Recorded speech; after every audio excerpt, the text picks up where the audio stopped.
धौलपुर गांव में एक चालाक चोर रहता था। वह इतनी सफाई से चोरी करता था कि किसी की पकड़ में नहीं आता था। लोगों का मानना था कि वो किसी की आंख से काजल चोरी कर लेगा तो भी किसी को भनक नहीं लगेगी। गांव में चोरी करते करते अब उसे बोरियत होने लगी थी। वह दूसरे चोरों के बीच अपनी धाक जमाना चाहता था।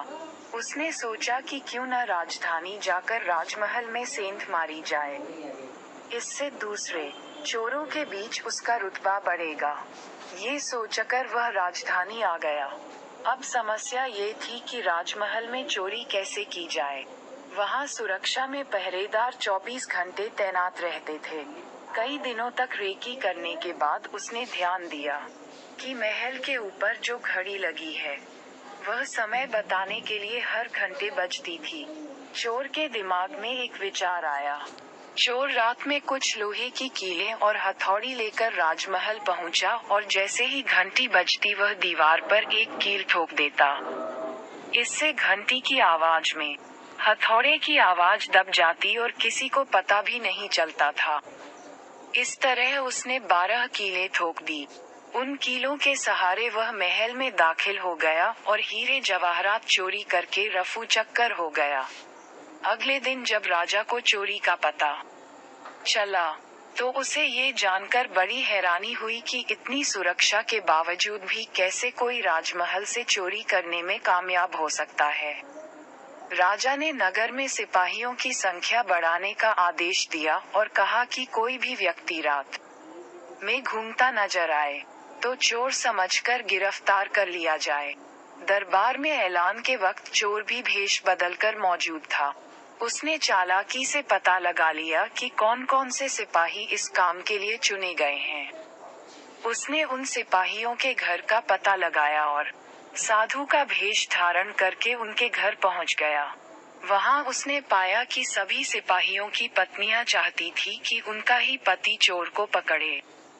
इस बात का फायदा उठाते हुए उसने सभी की पत्नियों को कहा कि पूरी रात तुम्हारे पति चोर की तलाश में बाहर रहेंगे। इस बीच चोर तुम्हारे पति का वेश धारण कर घर में घुसने की कोशिश करेगा। भले ही वह तुम्हारे पति की आवाज निकाले, लेकिन तुम उसे अंदर मत आने देना और गर्म कोयला फेंकना। इससे चोर घायल हो जाएगा और पकड़ा जाएगा। पत्नियों ने हामी भर दी। वहीं सिपाही पूरी रात गश्त करते रहे और चोर की तलाश करते रहे। सुबह के 4 बजे गए थे। सभी सिपाही चोर को ढूंढते ढूंढते थक गए। तभी सारे सिपाहियों ने सोचा कि अब घर चलकर थोड़ा आराम कर लेते हैं। जब वे घर पहुंचे और दरवाजा खटखटाया तो पत्नियों को शक हुआ। उन्होंने सोचा कि साधु की बात सच हो गई। जरूर ये चोर है जो भेष बदल कर आया है। वे जलता हुआ कोयला अपने पतियों पर फेंकने लगी। इससे सारे सिपाही घायल हो गए। उन्हें अस्पताल में भर्ती कराना पड़ा। दूसरे दिन राजा को जब सारी बात पता चली तो वह चिंतित हो गया। उसने फौरन कोतवाल को आदेश दिया कि जितनी जल्दी हो सके उस चोर को पकड़कर हाजिर किया जाए। कोतवाल ने शहर में पहरा देना शुरू कर दिया। इस दौरान कोतवाल को एक युवक आता दिखा। कोतवाल ने उस लड़के से पूछा, कौन हो तुम? युवक ने कहा, मैं चोर हूँ। कोतवाल को यकीन नहीं हुआ। भला इस तरह कोई खुद को चोर कैसे बता सकता है? उसे लगा युवक मजाक कर रहा है। कोतवाल ने आगे कहा, अगर तुम चोर हो तो चलो, तुम्हें जेल में बंद करने का आदेश मिला है। वह युवक चोर तैयार हो गया। कोतवाल उसे लेकर एक कमरे में गया, जिसे देखकर चोर ने बोला कि कोतवाल साहब, इस जेल को तो कोई भी खोल सकता है। कोतवाल बोला, इसे खोला नहीं जा सकता। चोर बोला, आप अंदर जाइए, मैं बताता हूँ इसे कैसे खोल सकते हैं। कोतवाल मान गया और जैसे ही अंदर गया, चोर ने दरवाजा बंद करके लॉक कर दिया और हंसते हुए बोला, मैंने पहले ही बोला था मैं चोर हूँ। आप माने नहीं। कोतवाल पूरी रात जेल में बंद रहा।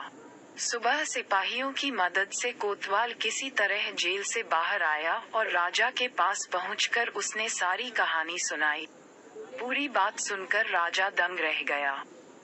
अब उसने खुद चोर को पकड़ने का फैसला किया। रात होने पर राजा ने गश्त देना शुरू कर दिया।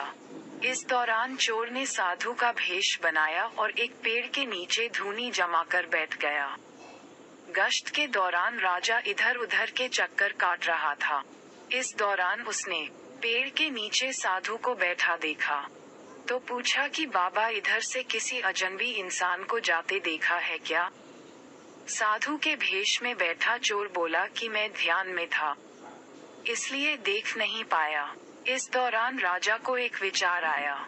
उसने तय किया कि वह साधु की पोशाक पहनकर पेड़ के नीचे बैठकर नजर रखेगा और साधु चोर को अपने कपड़े पहना देगा, ताकि वह नगर के चक्कर लगा सके।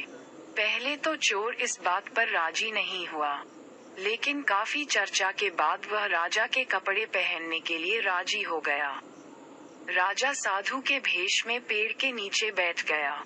इस दौरान चोर ने राजा के कपड़े पहने, घोड़े पर बैठा और महल जाकर आराम से सो गया।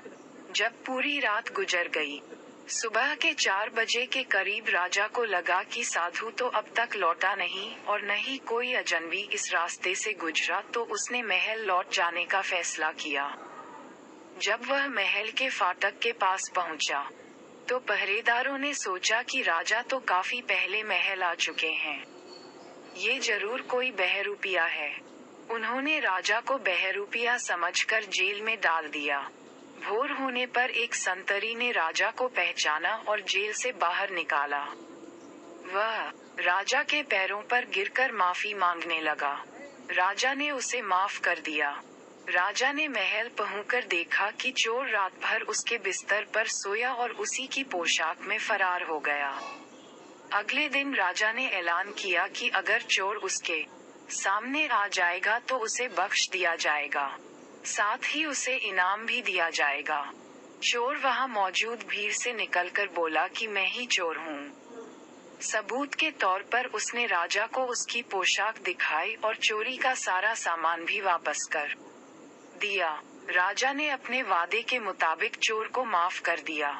राजा ने भेंट में उसे एक गांव दिया, साथ ही वादा लिया कि भविष्य में वह कभी चोरी नहीं करेगा। इस तरह चतुराई के बल पर चोर ने खुद को साबित किया और खुशी खुशी जीवन यापन करने लगा। कहानी से सीख: अगर इंसान में बुद्धिमानी और समझदारी है, तो वह विषम परिस्थितियों में भी खुद को साबित कर सकता है।